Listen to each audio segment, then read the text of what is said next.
બુલેટિનની શરૂઆત એક મહત્વપૂર્ણ અને મોટા સમાચારથી કરવી છે। જી હાં, ગુજરાતમાં અલગ અનુસૂચિત જાતિ આયોગની સ્થાપનાની તૈયારી થઈ।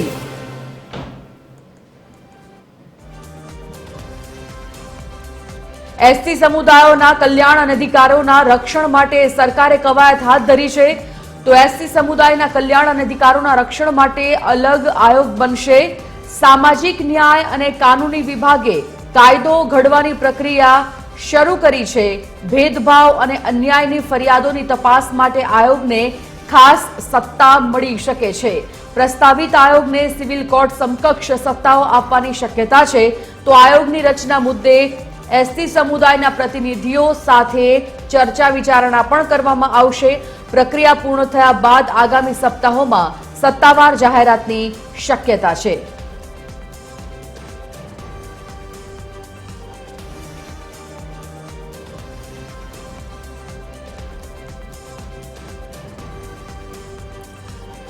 તો ગુજરાતમાં અલગ અનુસૂચિત જાતિ આયોગની સ્થાપનાની તૈયારી ચાલી રહી છે। Associate editor Sonal Anadkat live જોડાઈ ગયા છે। સોનલ,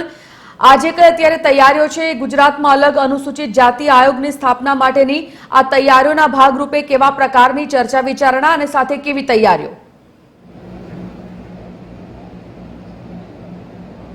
जी महत्वનું છે કે શેડ્યુલ કાસ્ટ એટલે કે અનુસૂચિત જાતિના કલ્યાણ સંદર્ભમાં રાજ્ય સરકાર તરફથી એક મહત્વનું કદમ જે છે તે ઉઠાવવામાં આવી રહ્યું છે અને તે અંતર્ગત નવા જ અનુસૂચિત જાતિ આયોગ અલગથી એક અનુસૂચિત જાતિ આયોગની રચના કરવામાં આવે તે દિશામાં રાજ્ય સરકારે જે પ્રક્રિયા છે તે શરૂ કરી છે અને તે અંતર્ગત અનુસૂચિત જાતિના કલ્યાણ, તેમના અધિકારોના રક્ષણ અને ફરિયાદોના નિવારણ માટે થઈ અને એક આખું અલગ જ માળખું તૈયાર કરવાની દિશામાં રાજ્ય સરકાર અત્યારે મહત્વપૂર્ણ જે કામગીરી છે તે કરવા જઈ રહી છે અને તે અંતર્ગત નિર્ણય લેવામાં આવ્યો છે કે એક અલગ અનુસૂચિત જાતિ આયોગની સ્થાપના કરવામાં આવે। આ સંદર્ભમાં સામાજિક અધિકારિતા અને ન્યાય વિભાગ તેમજ કાનૂની વિભાગ તરફથી કાયદો ઘડવાની જે પ્રક્રિયા છે તે શરૂ કરી દેવામાં આવી છે અને તે સંદર્ભમાં કાયદામાં કયા પ્રકારના જે પ્રાવધાન છે તે હોઈ શકે, કયા પ્રકારની ફરિયાદોનું નિવારણ, કયા પ્રકારના કલ્યાણના કામ અને સાથે સાથે જ ફરિયાદો જ્યારે આવતી હોય છે શેડ્યુલ કાસ્ટને લગતી અનુસૂચિત જાતિના સંદર્ભની, તો તેમાં કયા પ્રકારનું રક્ષણ તેમને મળી શકે, આ તમામ મુદ્દાઓ પર ચર્ચા વિચારણા કરવા માટે થઈ અને ટૂંક સમયમાં જ અનુસૂચિત જાતિના જે આગેવાનો છે, સામાજિક આગેવાનો છે,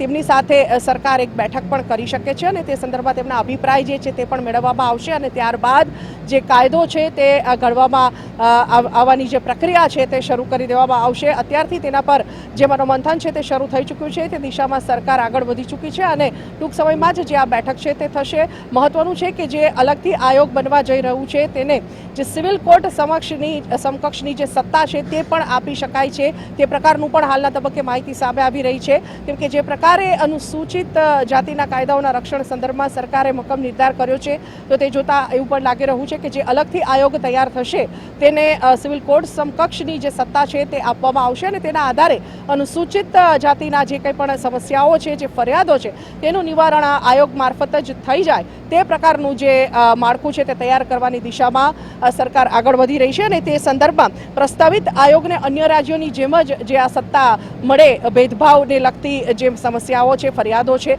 તે દૂર કરવાની સત્તા મળે અને આયોગના લેવલથી જ જે આ તમામ સમસ્યાઓ છે તેનું નિરાકરણ આવી જાય તે પ્રકારની જે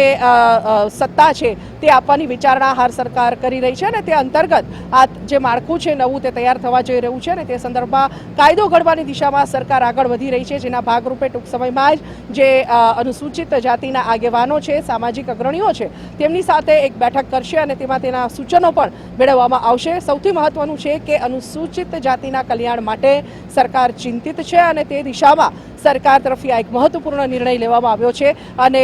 એવું લાગી રહ્યું છે કે આવતા સપ્તાહ સુધીમાં જે આ નિર્ણય છે તેની જાહેરાત, અનુસૂચિત જાતિનું જે અલગ આયોગ છે એ અલગ આયોગની જે જાહેરાત છે તે આવતા સપ્તાહ સુધીમાં થઈ જાય તેવી પણ ગણતરી હાલના તબક્કે લાગી રહી છે। પણ સૌથી વધારે મહત્વનું છે કે રાજ્ય સરકાર હવે શેડ્યુલ કાસ્ટ એટલે કે જે અનુસૂચિત જાતિ છે તેના કલ્યાણની દિશામાં આગળ વધી રહી છે અને બહુ ઝડપથી એક નવો જ કાયદો ઘડી અને એક નવા આયોગની સ્થાપનાની જે જાહેરાત છે તે કરવામાં આવી શકે છે। જી ધન્યવાદ સોનલ, આ સમગ્ર જાણકારી માટે।